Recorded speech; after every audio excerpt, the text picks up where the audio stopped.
Like the death of a season, Joe Martinez says drugs were killing his soul. As I look at it, I carry it wherever I go. Until an image within a picture saved his life. I right away thought it was Satan.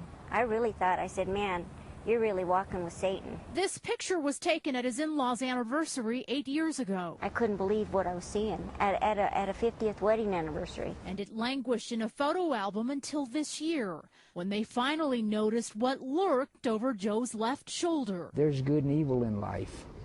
There's the good on the right-hand side of me, and there's the evil on the left-hand side of me. It looks like a dog, but Joe says it was a demon. This is interesting. We showed the photo to Rocky Mountain Paranormal Research Society, which has studied unexplained phenomena for 10 years. The majority of the cases, 99% of the cases, are explainable by other means. This one, though, he says he doesn't have enough evidence to make a determination. That's very strange. This photo expert of 20 years says the picture looks authentic. It doesn't look like it was double printed or spliced in any way. There's true grain. The grain is the same all throughout this photograph, so it's uniform. I carry it wherever I go. The Martinezes say they know the image is real. I always pray to the Lord and told him, look, you know, I can't do it alone. And they credit it with helping Joe's recovery. I'm going to stay clean. It's a reminder that the solemn season of his past is behind him. I have to, because I've got no other, there's not another high left in me. Now, Joe says other portraits taken that night by other family members in the same area didn't show the dog. Now, Joe carries that picture with him and tells people at schools and at rehab centers that there is evil out there when you are into drugs. Ron and Libby. A Georgia man accused of gunning down his romantic rival, saying it was Olivia Newton-John and Barry White who told him to kill. Thursday, a forensic psychologist gave a big boost to his insanity defense. Hemi Newman believes he shouldn't be held responsible for murdering Rusty Snyderman because a higher power forced him to do it, a celebrity spirit who looked like Olivia Newton-John.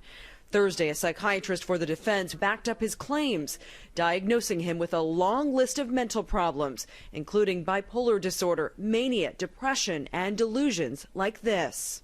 He described the demon as much bigger than him, that he could see the mouth moving, and he felt that the demon was wearing a heavy cloak because he could feel the demon engulfing him. Months before the murder, this psychiatrist says Newman claimed he was visited by an angel and shortly after had a revelation that he was the father of Andrea Snyderman's children, his alleged lover and the widow of his victim. He also told me that he loved Andrea and that with Rusty gone, they could be married and they could raise the kids together. The psychiatrist says Newman claims he was later visited by the same angel after meeting Rusty Snyderman for the first time. He thought to himself, as he's driving, he thought, I have to kill him. And he said that from that point on, he said, I got my marching orders. 911, where's emergency? I'm being threatened. I'm hearing demons. The demons told me to kill my girlfriend. I killed her because she stick the demons on me. This been happening a long time. I'm going to give you my address. I got proof. I got evidence. I'm very afraid. I got a dog. This been happening so long. Everywhere in my surroundings, all right? I don't want to get killed. I want to bring a proof. I want to talk to somebody before they come up. I want to show them. I want to Where are you? Check myself in the hospital. And this is very serious because Where are you? Promise me that they won't kill me. I don't have to shoot or kill nobody else because they tried it. Please, sir, promise me. Did you kill anyone yet? 5, 9. Yes. Who did you kill? The demons told me to do it. They attacked me. Okay. I have all the proof. That's why I need to talk to somebody. Did you just I got kill? video footage. Did you just kill someone right now? I defended myself. I'm in my house. Okay. Nobody's in here except. Who did you kill? Please. Who did you kill? The demons made it look like it was me, but she sicked them on me. Okay, she was. She was a girl I was seeing and dating. That her aunt and everybody know that I was texting that she had. Okay, listen. Okay. She brought them in my house. So you killed your girlfriend? Evidence, please. Okay, you killed your girlfriend? So you're telling me you killed your girlfriend for somebody? Listen, I defended myself. There's nobody in here. The demons grabbed me. They threw me all over. And I told her, I even texted her aunt before this. She's been demonized, but she was sticking them on me. Okay, how did you kill her? I had no felonies. How did you kill her? I was trying to shoot the demons. I was trying to shoot the demons that grabbed me, and she's laughing at me. And she had it. I even texted her aunt, yo, there's demons on you. She needs to go to the hospital. Okay, where are you? We're not going to kill you, but where are you? What is the objective of a demon? What does a demon come to do? The objective of demons seems to be twofold. Number one, they are here to hinder the purposes of God and extend the power of Satan. The image on your screen now is taking over social media tonight. It appears to show a shadowy figure that some say looks like a demon. A man posted the image to his Facebook page. Since then, it's been shared thousands of times, with people debating, though, whether... What in the world is this? I don't know if you guys can see that on your screen here, but let me do some zooming. This right here was spotted in Phoenix, Arizona, I believe. I'll show you the report in just a minute here. It's gone viral on Facebook, and it looks to be as though there is a demon. A very tall demon. Again, they seek to hinder the purposes of God and extend the power of Satan. Understand, when we say, oh, I was tempted by the devil the other day, chances are it wasn't the devil himself. The devil is not God's equal, meaning that the devil, though he is a powerful spirit being, is nowhere near being the equal of God, which means he can only be in one place at one time. While God is omnipresent, he can be everywhere at once. Lucifer, Satan, the devil, can only be in one place at one time. That was probably one of his demons, one of his minions doing his dirty work for him, and their objective again is to extend his kingdom and try to hinder God's kingdom. We have to be careful to understand that the Bible identifies a real, powerful spirit being known as Lucifer that is alive and well and is active in the world that we are living in. We were living a perfectly normal life until my son developed a lump in his neck, and I took him to the doctor. He was 13, and I took him on Friday, and when he went in, he had a pea-sized lump. And the doctor said he didn't like it, he wanted to biopsy it. And he set up he scheduled it for the following Monday. By Monday, it was the size of a golf ball. And they removed it, and that night he called me and he said, Carmen, it doesn't look good, and he was crying. And he told me it was non-Hodgkin's at first, which meant he would be dead in 6 months. We lived in New York at the time, and my mom was having to transport my brother back and forth to his chemo, and we kind of had a live-in babysitter while my mom and my dad were taking him to the hospital and getting his treatments and stuff. I remember my brother was really sick. You know, at the time, I didn't have an inkling of how sick he really was. We were having to drive 306 miles round trip a day. He was very nauseated after the treatments, and then the traveling made it worse. And he wasn't eating regularly, so he was dropping weight extremely quick. And I was afraid that the trip and the treatments were going to kill him before the cancer had a chance to. You know, they were just a blue-collar family trying to make it. And it was pretty expensive from what we remember, and I just needed to get closer to where he could have his treatments. So I discussed it with my husband, and we decided to rent a place in Connecticut closer to the hospital where he was being treated. And in doing so, I was having trouble finding a place that would rent to 4 children. I had passed an old colonial with a for rent sign. Well, I stopped, and I went upstairs and looked around, and it was a very nice house. I was impressed. I didn't think there was any way I could afford it. And I contacted the landlord, and it was affordable. He agreed to rent to me, and I was ecstatic. And we went home and got prepared to move. When I first came in the house, my brother was showing me some of the weird things, like the room where they made the headstones and the footstones and the body lifts, and that's kind of how we were putting things together, that it was a funeral home. When we first discovered it was a funeral home, I went to the landlord and I discussed it with him. We would have lost the money we put down for a deposit in the first month's rent, had we have backed out. The house across the street used to be Hallahan Funeral Home. It was Hallahan Funeral Home when we moved in, and has been since the 30s, maybe earlier. The Hallahan family owned the house as long as I could remember. They had the funeral home. They lived upstairs. Very, very nice people.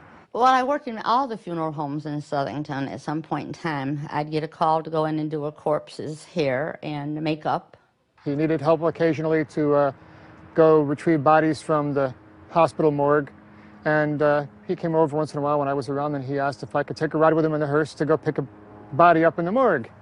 When you walked to the bottom of the stairs, there was a big open room, and it had a counter that went completely around the room. That was the south coffin room. That was my bedroom. In the north coffin room, it had big metal pipes sticking out of the wall, and that's where the coffins were placed. And those were the more, I guess, expensive coffins, and they were on display for people to purchase. There was a storage room off to the left. You walk in that room a little bit past the furnace, and there was a blood pit in the right corner that went down, and that's where, back in the day when they embalmed people, they would have them on a table above it, and the blood would drain down into the pit. There was a bigger room, and that's where the coffin lift was, that actually they lifted after they put the bodies in the coffins. They lifted them up through the floor to the display area. When we started to move in, I went there with Matt one time just to let him pick his bedroom. The kitchen had a really nice cobblestone tile floor, and I went to put the mop to the floor, and the water turned this deep red, and it was thick, and it had a putrid smell. And there was a carpenter woman still in the house doing some crown molding. And I went and got her and I said, look at the floor, I don't know what I'm doing wrong. And she kind of squatted down and looked at it and left and never returned. My family had my parents were going through a divorce. And just Aunt Carmen was always, through the years, kind of like a second mom. And she knew that we were going through hard times, and she just called, and it was set up that fast, you know, just come up and stay, we've got room. Great. The house was, all in itself was scary looking at it, very scary feeling when you walked in. They were living there full time, and my dad was commuting on the weekends. He would come in Friday night and stay till Sunday night, and then he'd leave Sunday to be back at work Monday morning. Me and Matt were very close. He took me downstairs into the mortuary, and we kind of hung out on the gurneys down there. There was a separation from upstairs to downstairs. The basement always had its own feel, its own emotion. Immediately, Matt heard his name being called from the basement the very first day in there. And he told me that. And I was concerned, knowing what was going on to his head and neck, that the medication, the treatments were causing him some mental issues. When we first moved in the house, it was pretty much the same way it was when we lived in New York. Me and my brother got along great. You know, the family got along great. And me and my brother started telling my parents stuff that was happening in the house. And my parents didn't believe us. And my dad would get mad at my older brother, saying that he was putting stuff into our heads. And my brother started to get a little bit more withdrawn as we lived there longer, because he was seeing more, and it was affecting him a lot more than it was affecting me. He had a journal or a notebook that he would write poems and letters and notes, and just he would jot anything down, and a lot of it was really dark and enough to make me go to my Aunt Carm in regards and worry. Within weeks of being there, I was already pretty upset and worried that Matt was not doing well. But you know, as a mother, you expect your teenager to start going through that stuff about that time. And I knew that him having to face his own mortality at a very young age could cause him to want to live fast, thinking that he wasn't going to live another year. But his personality continued to take a darker side. He had gotten pretty mean and just started attacking Brad constantly. Just leave me alone! It's okay. I remember having to break them up in fights, which would cause fights between me and Matt. He was going to a priest once a week and a psychiatrist once a week, trying to help him through those issues. And I was hoping that it would just be something we'd come out the other end of, just like the cancer treatments. There were a lot of things that I saw down in the basement. There were entities that would appear. Me and my older brother were showing her different parts of the downstairs storage area, and we were going to take her into where the coffin headstones were made. And you look down, and there was this gentleman in a long gray jacket, and he was completely gray. And when he turned to look at us, he had no eyes. They were just like black dry sockets. And he took a couple steps to us and then just disappeared. We called them black apparitions. In the corner on the ceilings, constantly moving lights. There was orbs we'd seen in the house that would float around the house, and they were gray in matter, and they were about this big, and they were completely see-through. It just looked like a wisp of air or maybe cigarette smoke, but it was perfectly cylindrical, and it would fly around the room, and it would disappear. It'd go straight to a wall or go straight to the top of the ceiling. You could see something that flickered like a lightning bug, and then it's a full person standing in front of you seconds later. There was also a little shadow figure who used to hide in one of the corners, and he'd play games. He'd stick his head out, and you'd kind of see him, and he'd disappear. But it wasn't like a shadow, like a person shadow. It was a shadow where you could see that it looked like a person, but you could see through him. The ghost stories continue to escalate. And first it was one, then it was two, and then it was all the kids. And they would see things like a woman in the room. Then there was the little boy, little black boy about 6 in the Superman pajama. He used to come out in the south coffin room, and he'd come out of the left wall and fly around the countertop. He was always in his pajamas, and he seemed lost. The younger kids spoke of him sitting there and playing with toys, or he would take a stuffed animal and tell him he was going to bring it back, and he would bring the stuffed animal back, and if it were a bunny rabbit, it would be missing its carrot, or he would always keep a little piece of something that any toy he took, he would keep. I didn't believe in ghosts. I believed in God, and I believed in the devil. But I believed that the devil was someone that put bad thoughts in your mind. I didn't know he could reach out and slap me. There was another night when me and my brother were awoke in the house, and I had one of those little remote control robots, and there was 3 guys standing over by our dresser in long black trench coats, and they were messing with the robot. And my brother said something, and the robot just went flying across the room and hit the wall and broke, and they were gone. So me and my brother started screaming, and my dad came down with the shotgun. I saw a broken robot and a few toys that were smashed. And he believed us on that point because the robot was actually laying on the floor broken. So he couldn't say it didn't really happen. We used to leave the bedroom lights on downstairs in the basement, and of course that caused the electric bill to go through the roof. When my husband saw the electric bill and everyone was sleeping with the lights on, he just removed the lights out of the basement where the boys were sleeping. Well, after he pulled the bulbs out, one night I was laying in bed and my sister came down the stairs. And she started flicking on the light switch downstairs. And I said, "Sis, what are you doing? You're not supposed to be down here." And I got up and I chased her up the stairs. And I chased her into the living room. And my dad and mom were sitting there, and they said, "What are you doing out of bed? You need to go downstairs and go to bed." And I said, "Well, where's my sister at? She just was downstairs turning the lights on and off." And they said, "No, she's in bed. Go look and see for yourself." And I walked in there, and I looked, and my sister was sleeping. And I was walking by my dad, and he said, "Well, quit messing around, because you know I took those bulbs out anyways." There were crucifixes on both sides of the door jamb that had been there for many, many years. They were discolored, and you could tell that they'd been there for many years. They started disappearing one at a time. Most of the activity stayed in the morgue until those crucifixes disappeared. And as they disappeared... That scared the crap out of me. How can that possibly have just happened like that? Are you okay, Carmen? I'm fine. Didn't hit you? No, it just scared the crap out of me. Something is really cold in this room. I want to get out of this room right now. Okay.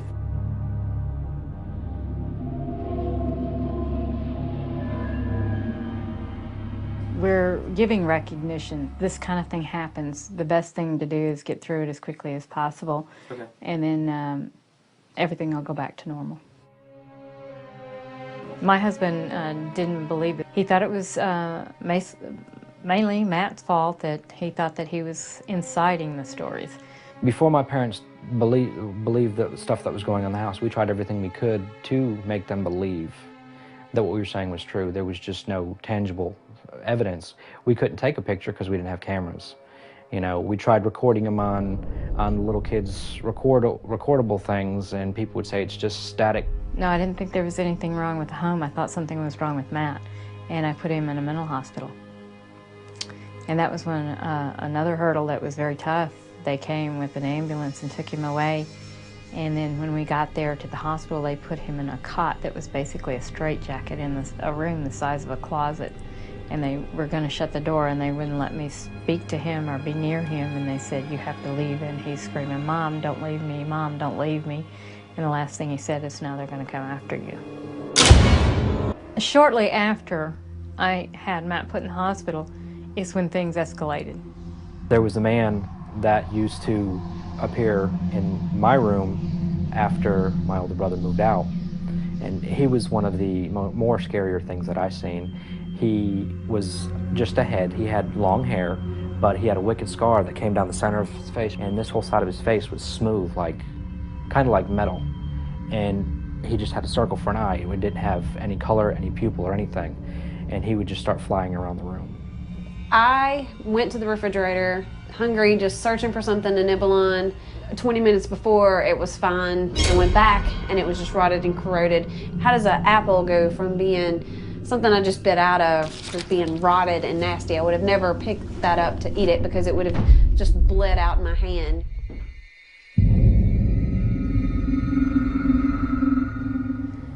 One night, my niece Tammy came into the room, and she said, "Auntie Carmen, it's happening again."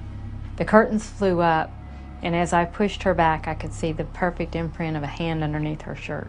All 3 knuckles, the bone from the wrist, the outlines of the fingernails. It was like 1,000 hands just in wind and just voices and just horrible noises.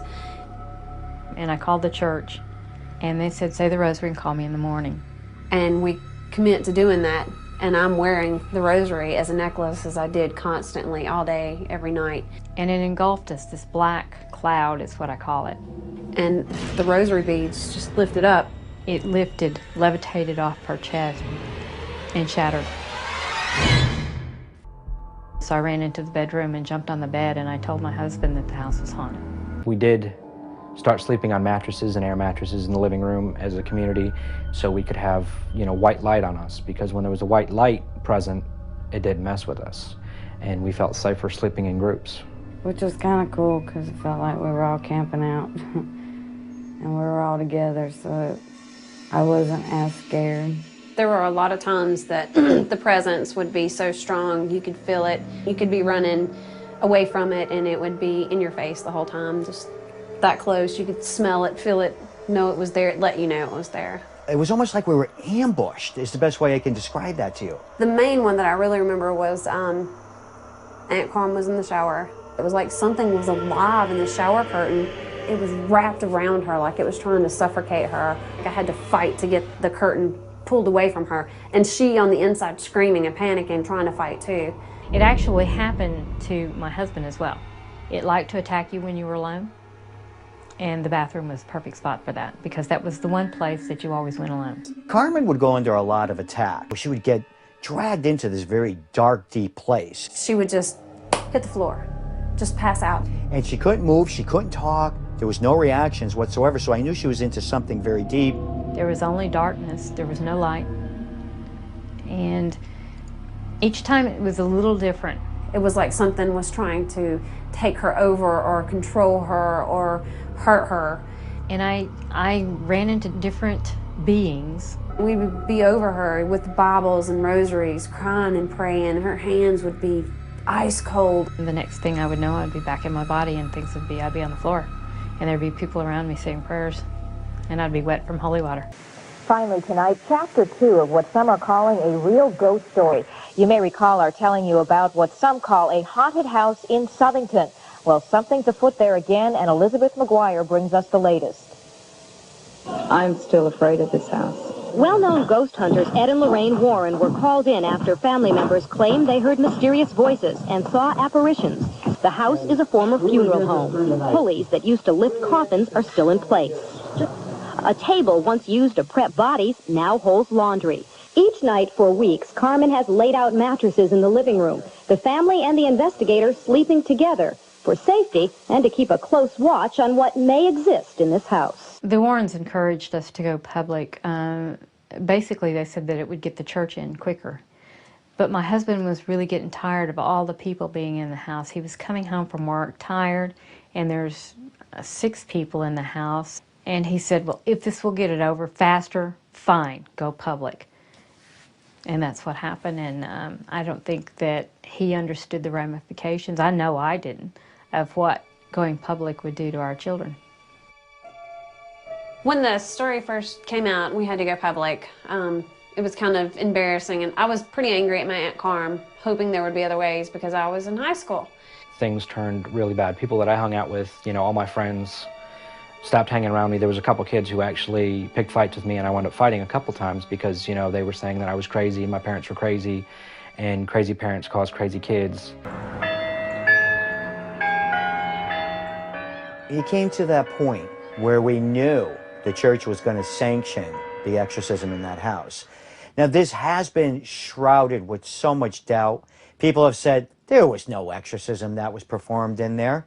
I was involved with it. I was involved with the evaluations. I was involved with several of the clergy members. I can't give you the names, and I was actually had to sign a release saying that I would never divulge the actual ritual.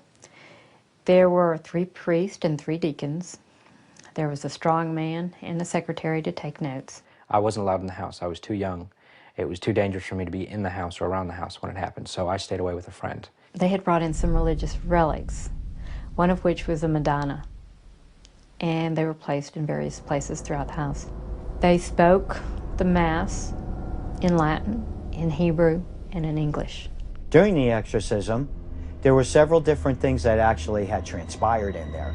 We had rumbling that went through the house. All the time. It was cold, it was nasty, and it was dark in that house.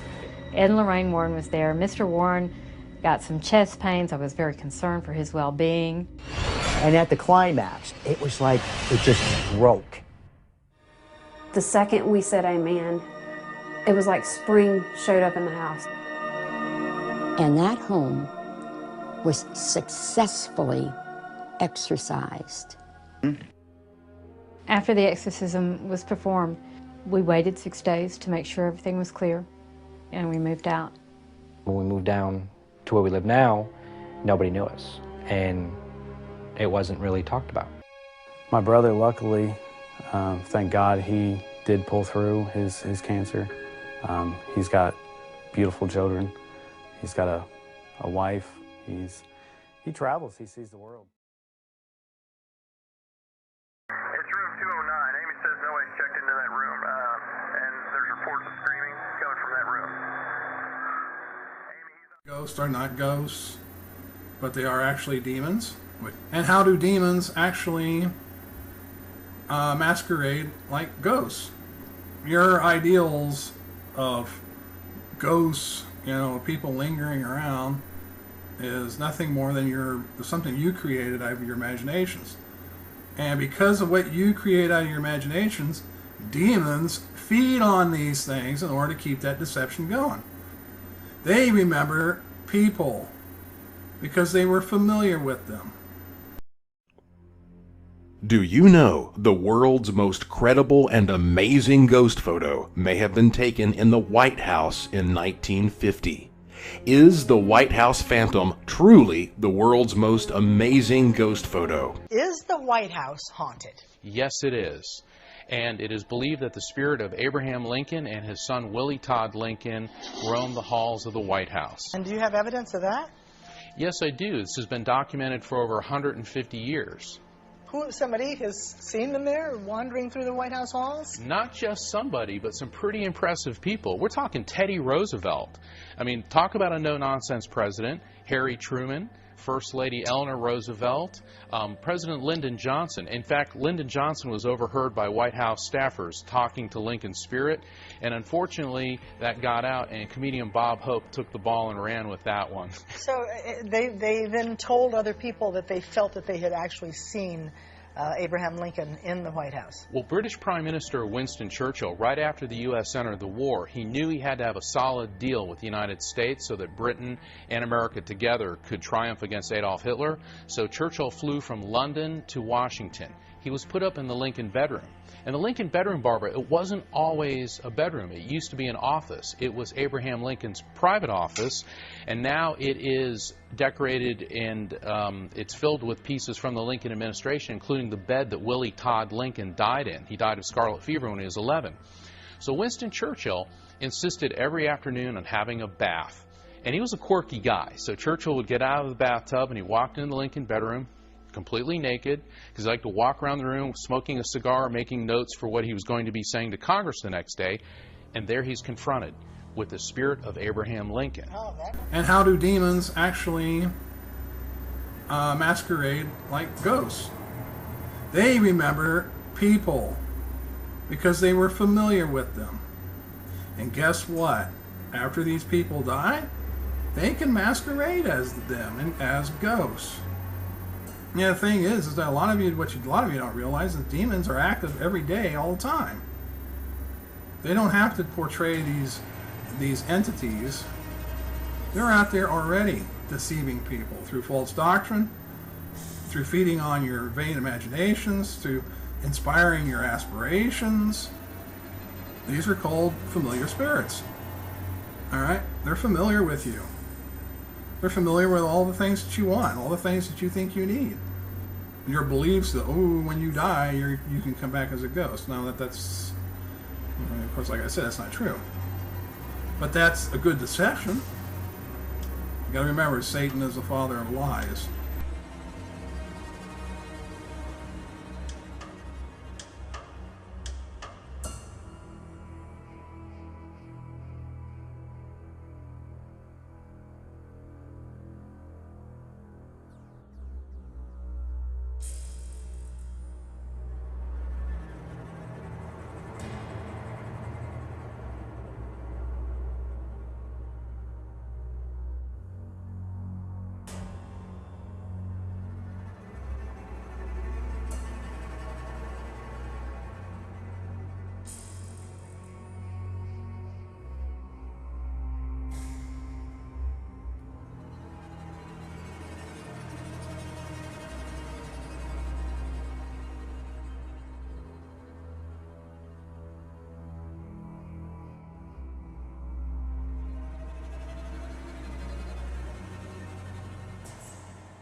I could move things without touching them, and I could make people stand away from me and command the demons to go get people and make them get pushed away.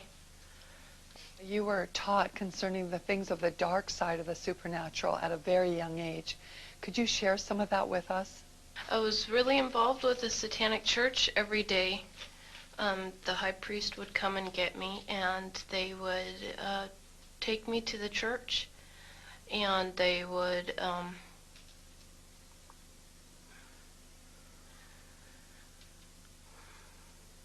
How did you feel about that? I felt really scared, but at the same time I liked the power that I had, that they taught, and I had inside of me, because everybody has gifts inside of them, and you can be influenced by the Holy Spirit or the familiar spirit, and I was totally influenced by the familiar spirit. I had Satanists around me constantly following me. You saw many very ugly things, like animals get sacrificed, even humans, and other really terrible things. I was so numb to it, really. How did you view Christians back then? I hated them. Hearing those babies literally scream and cry. And then seeing their blood flow. It was horrible.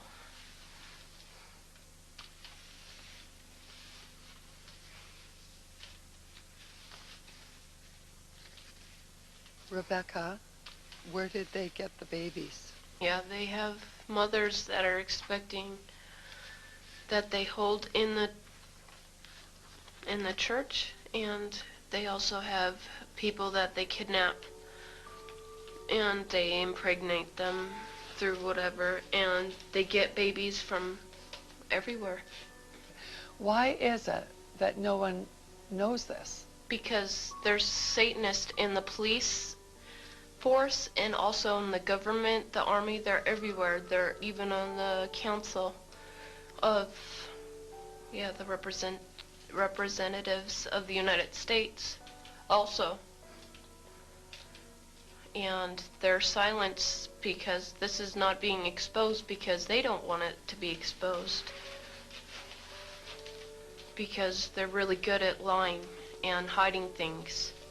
Rebecca, what happens to the people that want to come out of Satanism? They get killed. They get followed. They get taken. I don't know how to tell everybody that's out there that I came out, because I'm not sure if anybody's going to believe this. Yeah, warfare is real. We're born into a war. And yeah, you'd be very foolish to not to understand that, because demons are real and people are influenced by bad spirits and demonic activity, and they follow people like me around because, yeah, I know too much. And the blood of Jesus, yes, does protect me, don't get me wrong.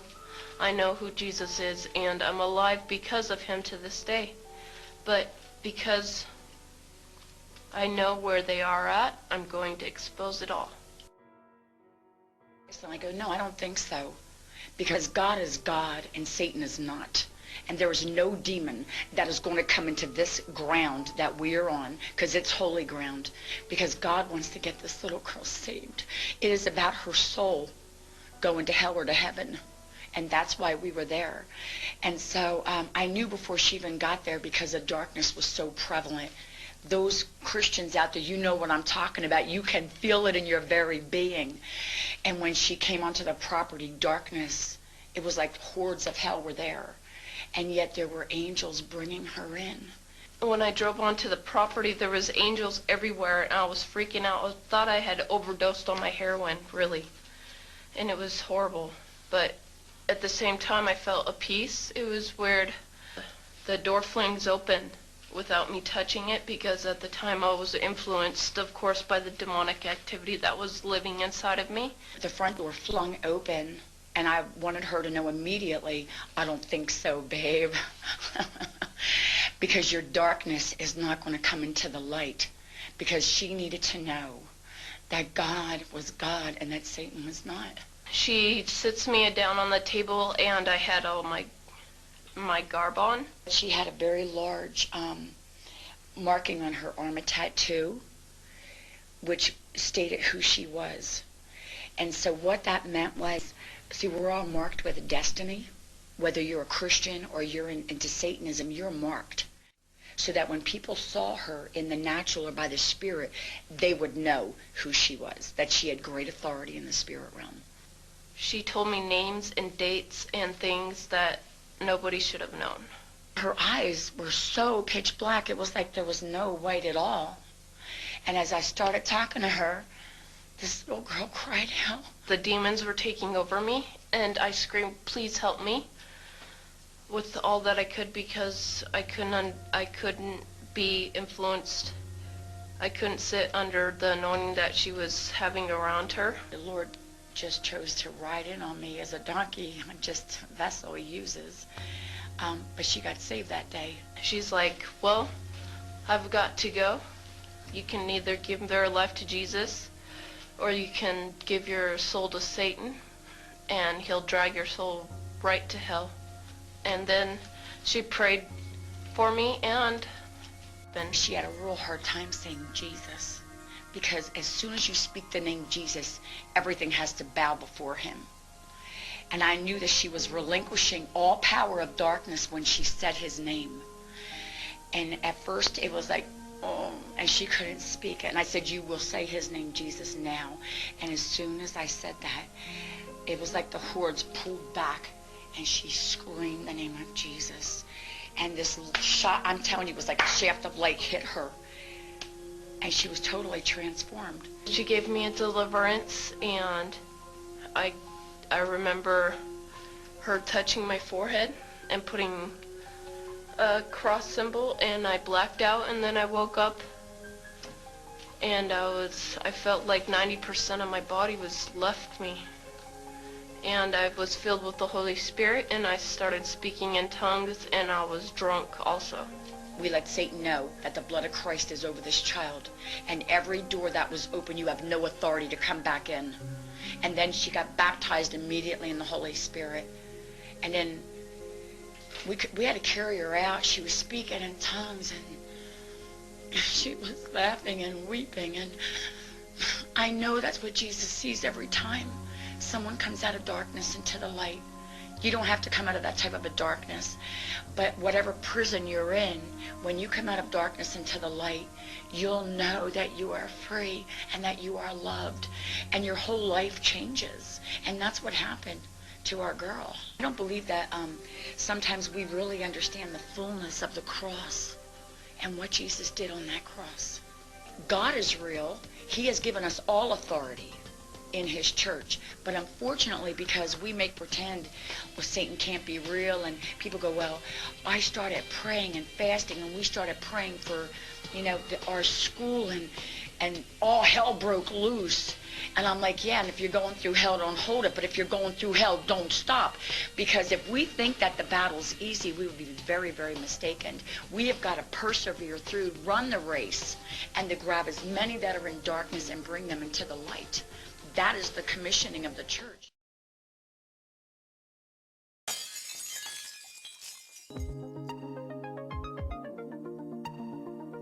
Thank you for watching. We would like to thank our viewers and subscribers for watching our videos. We appreciate all the encouragement and feedback. This channel really means so much to us. Our prayers are with you all. Please support Shattered Paradise by purchasing a t-shirt from our shop, Apparel Dime, on Spreadshirt.com. Now you can wear your faith on your sleeve. The shop features faith-based t-shirts for men, women, and kids. The link is in the description below. Thank you, and God bless.